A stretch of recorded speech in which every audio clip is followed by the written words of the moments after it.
The church was silent, except for one sound, a woman's cry. Evelyn Carter clung to the casket with both arms, her fingers digging into the polished wood as if it were the only thing keeping her upright. Two men gently tried to pull her back, but she wouldn't let go. "No," she sobbed. "No, please, don't take him." Her voice broke into something raw, almost animal. "Son, why did you leave me alone?" Michael Carter was 42 years old, too young to die, too young to leave his mother standing alone in a small church in rural West Virginia, surrounded by neighbors who didn't know what to say. Evelyn didn't hear the prayers. She didn't hear the soft hymns or the words of comfort spoken from the pulpit. All she could see was the casket, the place where her entire world now rested. For 40 years, Michael had been her reason to wake up every morning, her reason to keep going when life was hard. And now, without warning, he was gone, taken by a sudden heart attack that gave her no time to prepare, no final goodbye. As the service continued, no one noticed the man standing near the back of the church. Tall, silent, dressed in white. A simple red cloth rested over his shoulders. His feet were bare, dusty, as if he had walked a long way to be there.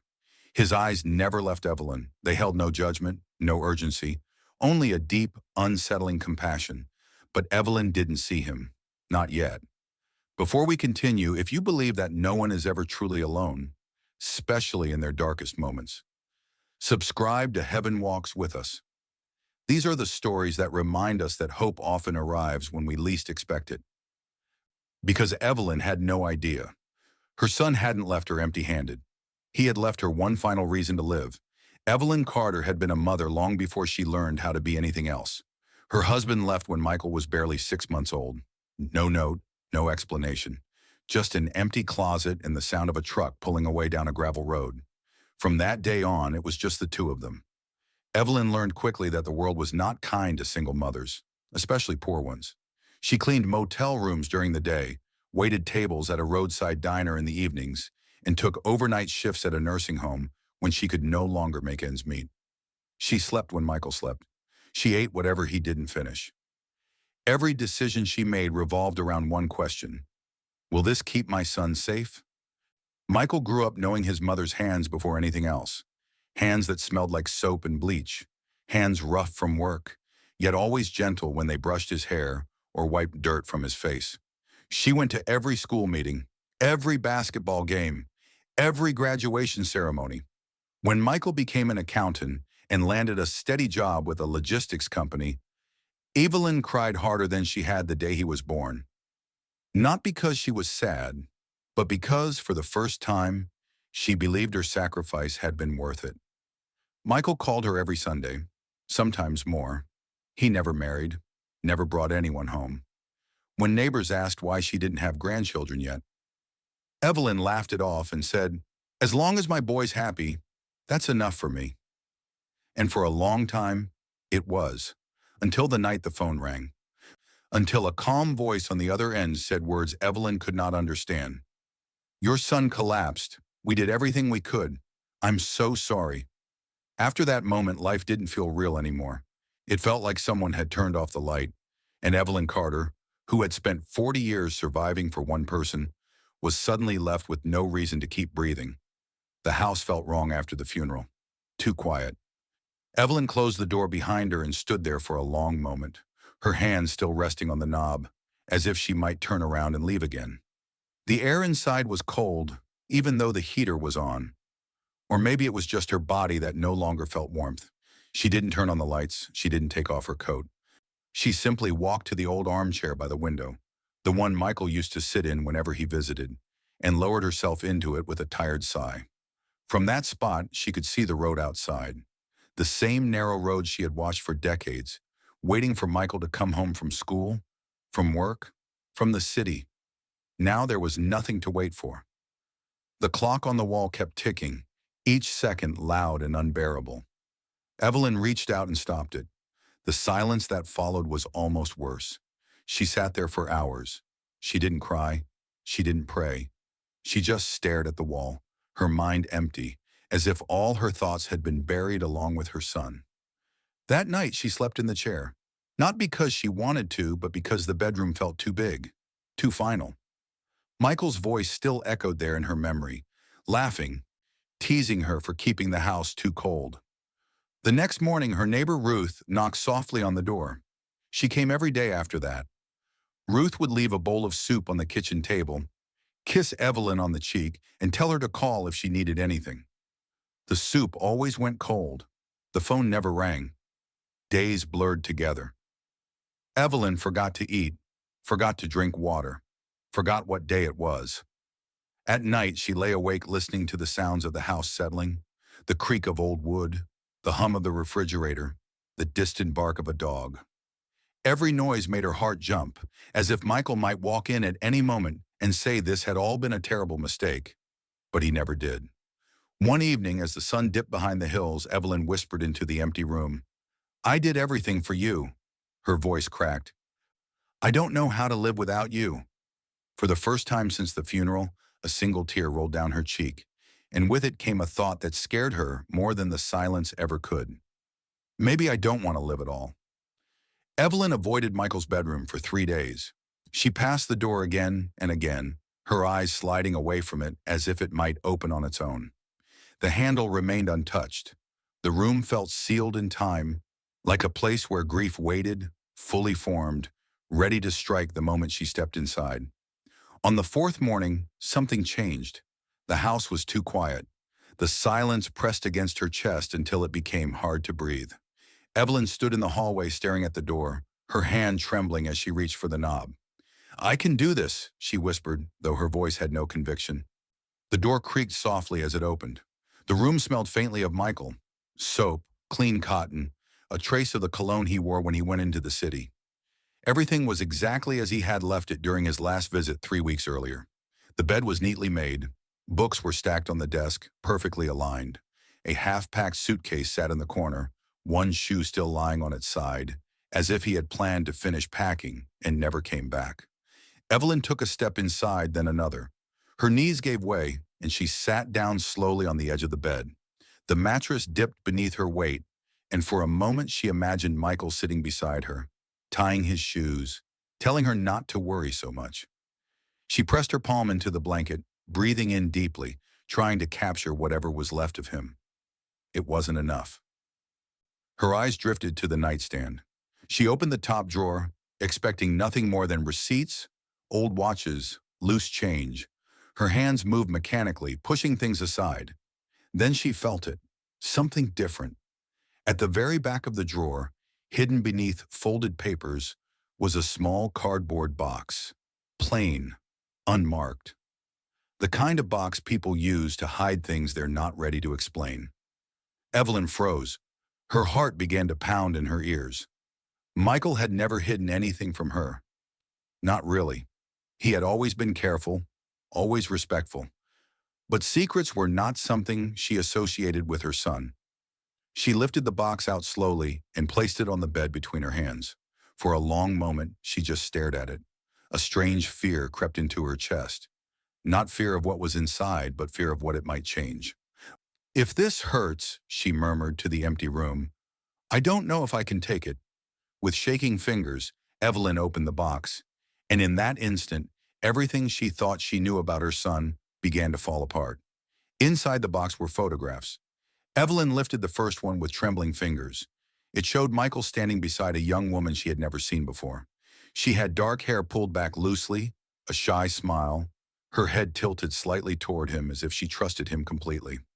Michael's arm rested around her shoulders in a way Evelyn had never seen him do with anyone. Her breath caught. She turned to the second photograph. It was the same woman, only this time, her hands rested protectively over a swollen belly. She was pregnant, very pregnant. Michael stood beside her again, smiling softly. His hand placed gently on her stomach. Evelyn felt the room tilt. "No," she whispered. "That's not possible." Her fingers shook as she reached for the third photograph, and then she stopped breathing altogether. It was a little girl, maybe 5 years old, maybe 6. She had dark hair and smooth brown skin, but it was her eyes that froze Evelyn in place. Large, deep, familiar. They were Michael's eyes. the same eyes that had looked up at Evelyn every night when he was a child, asking for one more story before bed. The same eyes she had stared into at the funeral, trying to memorize every detail before the casket was closed. Evelyn pressed the photograph to her chest. Her son had a child, a granddaughter, one she had never held, never known, never even imagined existed. With shaking hands, she unfolded the letter tucked beneath the photos. It was short, dated 4 years earlier. Michael, I'm sending the pictures you asked for. Lily asks about you every day. She keeps asking when she'll meet you in person. I hope you can come soon. We miss you. Emily Evelyn's vision blurred as tears spilled onto the paper. Questions crashed into her all at once. Why hadn't Michael told her? Why had he kept this from her? Something so big, so life-changing. Had he been ashamed, afraid, or had he believed she wouldn't understand? Evelyn sank back onto the bed, clutching the photos like they might disappear if she loosened her grip. Her heart pounded painfully in her chest, caught between grief and something else she didn't dare name yet. Hope. Somewhere out there. Part of Michael was still alive. But where was this child now? Who was taking care of her? Did she know her father was gone? That night, Evelyn didn't sleep. She sat in the dark, staring at the photographs by the light of a single lamp, her thoughts circling one unbearable truth. Her son had died with a secret, and that secret had just given her a reason to keep living. Evelyn was still sitting in the living room when the sky outside began to lighten. She hadn't slept. The photographs lay spread out on the coffee table, their edges curling slightly under the warm glow of a single lamp. Every time she closed her eyes, she saw that little girl's face, Michael's eyes staring back at her, full of questions she couldn't answer. Just as the clock on the stove clicked to 5:30, a sound broke the silence. A knock. Soft. Deliberate. Evelyn's heart jumped violently in her chest. No one ever came that early. Ruth didn't arrive until 9. The mailman came later. For a moment she wondered if the sound had come from her imagination, a trick of exhaustion and grief. Then the knock came again. Evelyn stood slowly, her joints stiff, her legs unsteady. She wrapped her cardigan tighter around herself and walked toward the door, each step filled with a strange mixture of fear and anticipation. When she opened it, she froze. A man stood on her porch. He was tall, with long dark hair and a full beard, his face calm and unreadable. He wore a simple white garment, and over his shoulders rested a faded red cloth. His feet were bare, dusty, as if he had walked a great distance to reach her home. But it was his eyes that held her. They were deep, steady, filled with a compassion so intense it made her breath catch. Neither of them spoke. The morning air was cool, carrying the scent of wet earth and pine. Somewhere in the distance, a bird began to sing. Finally, Evelyn found her voice. "Can I help you?" she asked cautiously. The man smiled, just slightly. "I came to bring you a message, Evelyn," he said. Her stomach tightened. "How do you know my name?" she asked. He didn't answer her question. Instead, he spoke again, his voice gentle but certain. "You lost your son a week ago. You raised him alone for 40 years. And last night, you found something he never had the courage to tell you." Evelyn's blood ran cold. No one knew about the box. No one. She took an involuntary step backward, her hand tightening around the doorframe. "You shouldn't be here," she whispered. The man didn't move closer. He didn't raise his voice. He simply looked at her with quiet understanding. "I know you're afraid," he said. "But what you discovered wasn't meant to destroy you?" Evelyn's legs trembled. "What was it meant to do?" she asked. The man's eyes softened even more. "It was meant to call you forward," he replied, "because a child needs you." And with those words, Evelyn realized something that made her heart race. This stranger knew exactly who the little girl in the photographs was, and why she was alone. Evelyn's hands began to shake. "A child?" she repeated softly. "What child?" The man didn't answer right away. He glanced past her, toward the quiet living room where the photographs still lay on the table, as if he could see them from the doorway. "Your granddaughter," he said gently. "Her name is Lily." Evelyn felt her knees weaken. She gripped the edge of the door to keep herself standing. "How do you know that?" she asked, her voice barely above a whisper. She lives in San Antonio, Texas, the man continued, as if Evelyn hadn't spoken. Her mother passed away 6 months ago. Since then, she's been staying with someone who cannot care for her much longer. Evelyn's chest tightened painfully. My granddaughter's alone, she said, the words sounding unreal even as she spoke them. Yes, the man replied, and if nothing changes, she will be placed into foster care within the next 10 to 14 days. The phrase foster care echoed in Evelyn's mind like a warning bell. She imagined a little girl with Michael's eyes sleeping in a strange bed, surrounded by strangers, wondering why no one had come for her, wondering if she had done something wrong. Evelyn covered her mouth, stifling a sob. I didn't know, she said. I swear, I didn't know she existed. I know, the man replied quietly. Your son kept the secret because he was afraid of disappointing you, afraid you might see him differently. Tears streamed down Evelyn's face now, unchecked. He didn't trust me enough, she whispered. The man shook his head. He loved you deeply, but fear can silence even the most honest hearts. Evelyn closed her eyes. San Antonio was nearly 1,500 miles away. She had never traveled that far. She had never flown. She had never even taken a bus across state lines alone. I'm 72 years old, she said, her voice breaking. I barely have enough money to survive on my own. I don't know anyone there. How could I possibly help a child? The man's expression didn't change. You are not being asked to solve everything today, he said. Only to see the truth. What truth? Evelyn asked. That love does not end with death, he replied, and that your son left you more than grief. He left you a responsibility and a gift. Evelyn opened her eyes. A gift, she repeated. The man nodded. The chance to love again. The chance to give a child what you once gave your son. The morning light grew brighter around them, but Evelyn felt as if the world had narrowed to this single moment. Her granddaughter was real, she was alive, and she was running out of time. Evelyn shook her head slowly. No, she said more to herself than to the man standing on her porch. I can't. I'm too old for this. She stepped back into the house, her movements stiff, her thoughts racing. The man remained where he was, giving her space, as if he understood that this battle had to be fought inside her first. I'm 72 years old, Evelyn continued, her voice rising with panic. My knees ache just getting out of bed. I live off my son's savings and a small check each month. I barely manage on my own.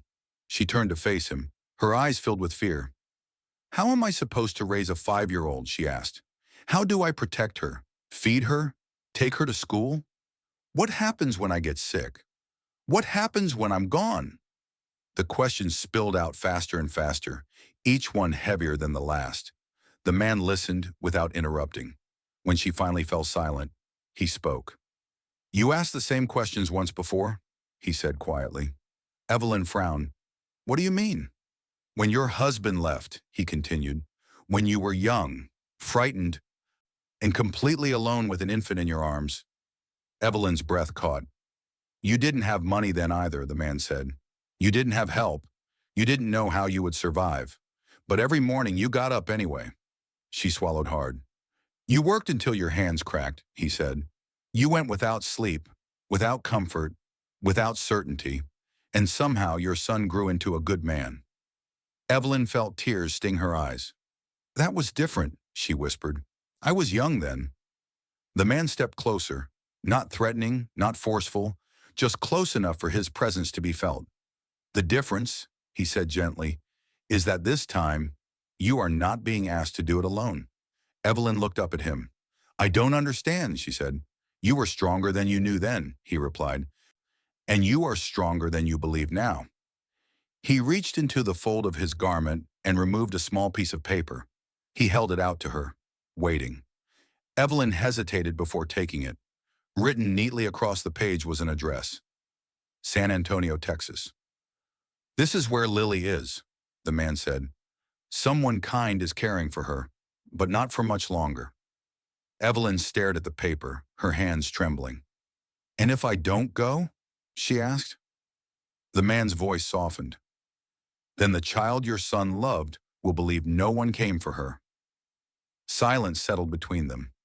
Evelyn closed her eyes, clutching the address to her chest. For the first time since Michael died, something inside her shifted. Fear was still there, but beneath it, something else was beginning to rise. The man left without another word. Evelyn didn't see him walk away. She only realized he was gone when the morning air felt suddenly empty, as if something important had passed through and taken the silence with it. She stood in the doorway for a long time, the small piece of paper clutched in her hand. San Antonio, Texas. It felt impossibly far away. Evelyn closed the door and leaned her forehead against the wood. Her heart was still racing, her thoughts tangled in fear and doubt. Part of her wanted to sit back down, to tell herself this was all too much, too late. But the photographs on the table wouldn't let her. She walked over slowly and picked up the picture of the little girl. Lily's eyes seemed to look straight through her, as if asking a question no one else could answer. "All right," Evelyn whispered. "All right. Michael?" She went to the bedroom and pulled out the old metal cookie tin from beneath the bed. Inside were her savings, carefully folded bills, counted and recounted over the years. Money Michael had insisted she keep just in case. She counted it twice. It wasn't much, but it was enough for a bus ticket, maybe a little more. Evelyn packed a small suitcase, 2 changes of clothes, her blood pressure medication, a worn Bible with notes scribbled in the margins. She hesitated, then tucked Lily's photographs carefully between its pages. As the sun rose higher, she stood in front of the small wooden cross hanging in her living room. "I don't know if I'm doing the right thing," she prayed softly. "I don't know if I'm strong enough for this." Her voice trembled. "But if that child needs me, I can't stay here and do nothing." She made coffee she barely touched. She wrote Ruth a short note and left it on the table, apologizing for not saying goodbye in person. By the time she locked the front door behind her, her hands were shaking again. Evelyn Carter had lived in this house for over 40 years. She had never traveled alone, never crossed state lines by herself, never taken a step without knowing exactly where she would land. But that morning, for the first time since her son died, she didn't feel like she was walking toward emptiness. She was walking toward someone, and that made all the difference. The bus station smelled of diesel and burnt coffee. Evelyn stood near the entrance, clutching her purse to her chest, her small suitcase resting by her feet. Everything felt too loud, too fast. Voices echoed from every direction. Screens flashed destinations she had never seen before. She felt very small. A young man in a blue uniform noticed her standing there, frozen. He approached slowly, careful not to startle her. "Ma'am," he said kindly, "are you traveling today?" Evelyn nodded. "Yes, sir, I'm going to San Antonio." He smiled and pointed her toward the correct line, explaining where to wait, when to board, and which stop would be hers. She thanked him more times than necessary, her voice trembling with gratitude. When the bus finally pulled away, Evelyn pressed her forehead against the window. The familiar hills of West Virginia faded behind her. Trees gave way to highways. Highways stretched into places she had never imagined visiting. Hours passed. She watched strangers come and go, families laughing, men sleeping with their heads against the glass, women whispering into phones. Everyone seemed to know where they were going. She didn't. At one of the longer stops, Evelyn stepped off the bus to stretch her legs. When she returned, someone was sitting in the seat beside hers, an older man with white hair and a gentle smile. "Long trip," he said softly. "Yes," Evelyn replied. "Longer than anything I've ever done." "Where are you headed?" he asked. She hesitated, then answered honestly. "I'm going to find my granddaughter." The man nodded as if this made perfect sense. "You're on the right road," he said. Evelyn studied his face. There was something familiar about his eyes, something calm and steady that eased the tightness in her chest. "I'm afraid," she admitted quietly. "That's natural," the man replied. "But fear doesn't mean you're wrong." She swallowed. "What if I get there and she doesn't want me? What if I'm too late?" The man turned slightly toward her. "What you're looking for," he said gently, "is also looking for you." Evelyn's breath caught. Before she could ask what he meant, the bus slowed and pulled into another station. The man stood up, retrieving a small bag from the overhead rack. "This is my stop," he said, smiling. "But we just—" Evelyn began. He placed a hand briefly on the seat, not touching her. but close enough for her to feel warmth. "Keep going," he said. "You won't be alone." Then he stepped off the bus. Evelyn watched through the window as passengers moved around the platform. She searched for the man's white hair, his familiar eyes. He was gone. The bus doors closed, the engine roared to life, and the road stretched forward once more. Evelyn leaned back in her seat, her heart pounding. She didn't know who that man was, but somehow she knew this journey was being watched over. And for the first time, that thought brought her comfort. By the time Evelyn arrived in San Antonio, the sun was already sinking low in the sky. The city felt overwhelming. Endless roads, unfamiliar sounds, heat rising from the pavement. She stood just outside the bus station for a moment, steadying herself, the address folded and unfolded so many times it was soft as cloth. After asking twice and getting lost once, she finally found the small house. It wasn't much. A narrow driveway, a tired fence, a porch with chipped paint, but it was clean, cared for, and something about it felt lived in. Evelyn raised her hand and knocked. The door opened slowly. A woman in her early 60s stood there, her dark hair pulled back, flour dusting her apron. Her eyes narrowed at the sight of a stranger. "Yes?" she asked cautiously. Evelyn swallowed. "My name is Evelyn Carter," she said. "I'm looking for a little girl named Lily." The woman's expression changed, not fear, not anger, but recognition. "So," she said quietly, stepping aside, "you finally came." Evelyn's breath caught. You know who I am?" "I do," the woman replied. "Michael talked about you. A lot." They sat at a small kitchen table, the air heavy with unspoken truths. The woman introduced herself as Mrs. Ramirez, the one who had been caring for Lily since her mother passed away. "He loved that child," she said, her voice firm. "More than anything. He came whenever he could, brought her gifts, took her to the park, held her like he was afraid the world might take her away." "Why didn't he tell me?" Evelyn whispered. Mrs. Ramirez looked down at her hands. "He was afraid," she said. "Afraid you'd be disappointed. Afraid you'd think less of him." Evelyn closed her eyes as the weight of it settled in. "When Lily's mother got sick," Mrs. Ramirez continued, "Michael paid for everything. He promised he'd take Lily with him soon. He just ran out of time." Tears slipped down Evelyn's cheeks. "And Lily?" she asked. Mrs. Ramirez stood and gestured toward the back of the house. "She's playing outside." Evelyn's heart began to pound. She rose slowly from her chair, every step feeling heavier than the last. Somewhere beyond that door was the child her son had loved in secret, the child who carried his eyes, the child who might change everything. Evelyn stopped just inside the doorway. In the small backyard, a little girl sat on the ground, carefully lining up pebbles along the edge of a cracked concrete step. Her hair was pulled into two loose ponytails, and her small shoulders were hunched in concentration. She looked up, and the world seemed to tilt. Those eyes. There was no mistaking them. They were Michael's eyes, wide, dark, searching. The same eyes Evelyn had looked into every day for 40 years. The same eyes she thought she would never see again. The little girl stared at her silently. "Lily," Mrs. Ramirez said gently, "this lady came a long way to meet you." Lily didn't move. She studied Evelyn with careful curiosity, as if trying to decide whether this stranger belonged in her world. Evelyn didn't step closer. She didn't reach out. She remembered how children could sense fear, how they needed space before trust. Finally, Lily spoke. "Do you know my daddy?" she asked. Her voice was small, but the question landed like a blow to Evelyn's chest. "Yes," Evelyn answered, her voice trembling. "I know him very well." Lily's eyes widened slightly. "Is he coming back?" Evelyn swallowed hard.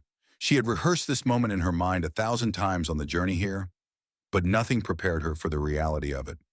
She knelt slowly, lowering herself until she was eye level with the child. Her knees protested, but she ignored the pain.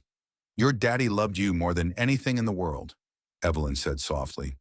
"Every time he came to see you, it was the happiest day of his life." Lily listened carefully, her fingers twisting the hem of her shirt. "But," Evelyn continued, her voice breaking, "a few weeks ago, your daddy got very sick, The doctors tried to help him, but they couldn't. Lily's lower lip trembled. So, he died? She whispered. Evelyn nodded, tears spilling freely now. Yes, sweetheart. He died, just like your mommy. The words seemed to hang in the air. For a moment, Lily didn't react at all. She just stared at the ground, as if trying to understand something far too big for her heart. Then suddenly she stepped forward and threw her arms around Evelyn's neck. Her sobs were deep and desperate, the kind of cries that came from weeks of unanswered questions and quiet nights spent waiting for someone who never came. Evelyn wrapped her arms around the little girl, holding her with every ounce of strength she had left. She rocked her gently, just as she had rocked Michael when he was small. I'm here, she whispered over and over. I'm here now. Lily clung to her small body shaking. After a long while, she pulled back and looked at Evelyn with red, swollen eyes. What's going to happen to me now? She asked. Evelyn brushed the tears from Lily's cheeks with trembling fingers. Now, she said, her voice steady despite the storm inside her, you're not alone anymore. And for the first time since Michael died, Evelyn knew this promise was one she would keep. The next 2 days passed in a blur of offices, paperwork, and waiting rooms. Evelyn had never dealt with anything like this before. Forms were slid across metal desks. Questions were asked again and again. Names, dates, relationships, all examined under fluorescent lights that made everything feel colder than it was. A social worker flipped through the documents with a careful expression. You're 72, she said not unkindly, and you live alone. Do you understand what you're asking for? Evelyn nodded. Yes, ma'am, I do. The woman hesitated. Raising a young child at your age isn't easy. Children need stability, energy, long-term planning. Evelyn straightened in her chair. I raised her father by myself, she said quietly. I worked 3 jobs. I slept 4 hours a night. I did it because someone had to. The social worker studied her face. And what happens if your health fails? She asked. Evelyn glanced toward the doorway, where Lily sat quietly on a bench, her feet not quite touching the floor. She already lost her parents, Evelyn replied. If I walk away now, she'll lose the last person who came for her. Silence settled over the room. The social worker exhaled slowly. The system prefers family placement whenever possible, she said, especially when a child has already experienced this much loss. She slid a paper forward and tapped it gently. This is temporary custody, she explained. It allows you to take Lily home while we continue evaluations. There will be follow-ups, home visits, support services. Evelyn's hands shook as she picked up the pen. Temporary. It wasn't forever, but it was enough. She signed her name carefully, as if the ink itself carried weight. When she stood and walked back to Lily, the little girl looked up at her anxiously. Are we going? Lily asked. Evelyn knelt in front of her and smiled through tears. Yes, sweetheart, she said. We're going home. Lily wrapped her arms around Evelyn's neck without hesitation this time. As they stepped outside into the warm Texas air, Evelyn felt the weight of what she had just done settle into her bones. She didn't know how she would manage. She didn't know how long her strength would last. But she knew one thing with absolute certainty. She had chosen love. And love, she was learning, was always worth the fight. The first night back in West Virginia was the hardest. Lily sat on the edge of the bed in Michael's old room, her small legs dangling, her eyes scanning every corner as if the shadows themselves might surprise her. The house was quiet in a way she wasn't used to. No traffic noise, no distant voices, only the soft creak of wood and the sound of crickets outside the window. Evelyn had prepared the room as best she could. Clean sheets, a small lamp left on, a few old toys she had saved without knowing why. Still, it didn't feel like home to Lily. Not yet. When the lights were turned off, the crying began. At first it was quiet, just soft whimpers, but soon it grew into sobs that shook Lily's small body. She called out for her mother, then for her father. Names that echoed painfully through the hallway. Evelyn hurried in and sat beside her, wrapping her arms around the trembling child. I'm right here, she whispered. I'm not going anywhere. Lily clung to her, burying her face into Evelyn's chest. It's too quiet, she cried. I don't like it. Evelyn understood. Silence had frightened her too, Once it meant losing someone.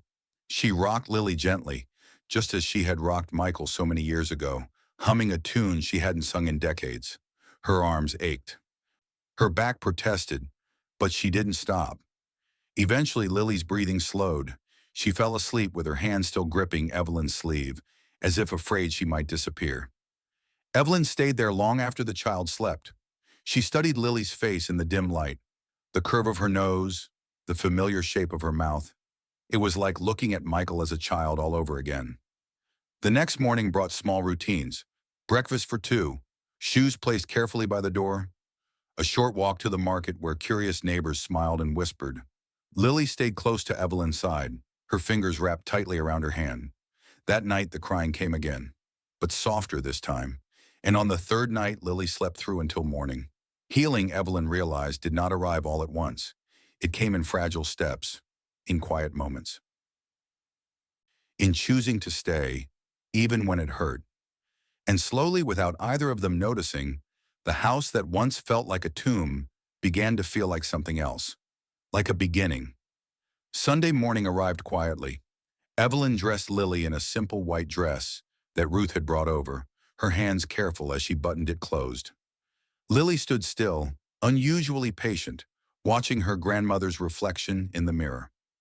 They walked the short distance to the church together, hand in hand. Inside, the familiar wooden pews creaked as people settled in. Evelyn felt the weight of curious glances, but she kept her eyes forward. She wasn't there to explain anything. She was there to give thanks. They knelt together near the front. Evelyn bowed her head, her fingers interlaced with Lily's. She whispered a prayer she didn't realize she had been carrying for years. Gratitude for the child beside her, for the strength she never knew she still had, for the quiet sense that she hadn't been abandoned after all. When they rose, Lily tugged gently at her sleeve. "Grandma," she whispered, "he's here." Evelyn followed Lily's gaze. At the back of the church near the door stood a man dressed in white. A faded red cloth rested over his shoulders. His feet were bare. No one else seemed to notice him. Evelyn's heart skipped. After the service, as people filtered outside, Lily slipped her hand free and walked toward the churchyard without hesitation. Evelyn followed, her pulse pounding. The man stood beneath an old oak tree, sunlight breaking through the branches above him. He smiled as they approached, warm, familiar, and deeply calm. "You came," he said to Evelyn. She nodded, unable to find her voice. Lily stepped forward first. "You're the man from my dreams," she said with quiet certainty. "You told me someone would come for me." The man knelt so he was eye level with her. "And she did," he replied, glancing at Evelyn. "Right on time." Evelyn felt tears spill down her cheeks. "Why us?" she asked softly. "Why did you help us?" The man stood and faced her fully. His eyes held the same compassion she had seen the morning he knocked on her door. "Because love should never be left without a home," he said. "You lost your son, but your ability to love remained. This child lost her parents, but her need for love cried out." He reached into the fold of his garment and held out two small objects. To Evelyn, he offered a simple silver cross. It felt warm in her hand. "To remind you," he said, "that you are never alone." Then he turned to Lily and placed a smooth blue stone in her palm, the color of an open sky. "When you feel afraid," he told her, "remember that you are deeply loved." Lily closed her fingers around it. "I won't lose it," she promised. The man smiled. Then without hurry, he stepped back, turning toward the path that led away from the church. Evelyn blinked, and he was gone. Lily looked up at her grandmother and squeezed her hand. "It's okay," she said softly. "He always comes when we need him." Evelyn held her close. For the first time she understood. This wasn't an ending. It was a bridge, built from love, faith, and the courage to say yes when everything else said no. The years moved quietly after that, not quickly, not loudly, but steadily, like a river that keeps flowing even when no one is watching. Evelyn grew older. Her steps slowed. Her hands shook more than they used to. Winter mornings became harder on her joints, and some nights she slept in the chair by the window instead of climbing the stairs. But she was no longer empty. Lily grew. She learned the rhythms of small-town life. The bell that rang at school, the smell of bread from the market, the comfort of sitting beside her grandmother in the third pew on Sunday mornings. She learned to pray at night, whispering her fears and hopes into the quiet, believing someone was listening. Every evening, they lit a small candle beside Michael's photograph. Sometimes they talked about him. Sometimes they didn't need to. Love filled the spaces words couldn't. When Lily turned 15, the whole town showed up for her birthday. Ruth baked the cake. Neighbors brought gifts wrapped in brown paper and ribbon. Evelyn sat in a chair near the wall, watching her granddaughter laugh and dance, tears streaming down her face. "You saved me," Evelyn whispered to Lily that night. Lily shook her head gently. "No, Grandma," she said. "We saved each other." Years later, on a quiet spring morning, when the trees were blooming and the air smelled like new beginnings, Evelyn didn't wake up. She passed peacefully in her sleep, the silver cross resting in her hand. Lily found her just after sunrise. She cried the way children cry when they lose the person who made the world feel safe. But beneath the grief, there was something else. Peace. That same peace she had felt once before, standing beside a man dressed in white. That evening, Lily sat alone on the porch, holding the smooth blue stone in her palm. The sky above her burned orange and gold as the sun dipped below the hills. "You did your job," a familiar voice said softly. Lily looked up. The man stood a few steps away, just as calm, just as real as ever. "She loved me," Lily said through tears. "She gave me everything." He nodded. "And now it's your turn." "My turn for what?" Lily asked. "To love," he replied, "the way you were loved, to show others they are not forgotten." Lily held the stone close to her chest. "I will," she said. The man smiled, and then, like every time before, he was gone. Lily stayed on the porch long after the light faded, her heart full in a way she couldn't explain, but didn't need to. Some stories end with answers. This one ended with something better, a truth. That love does not disappear when someone dies. It waits, it moves, and sometimes it walks beside us quietly until we are ready to carry it forward ourselves. Before you leave, take a moment.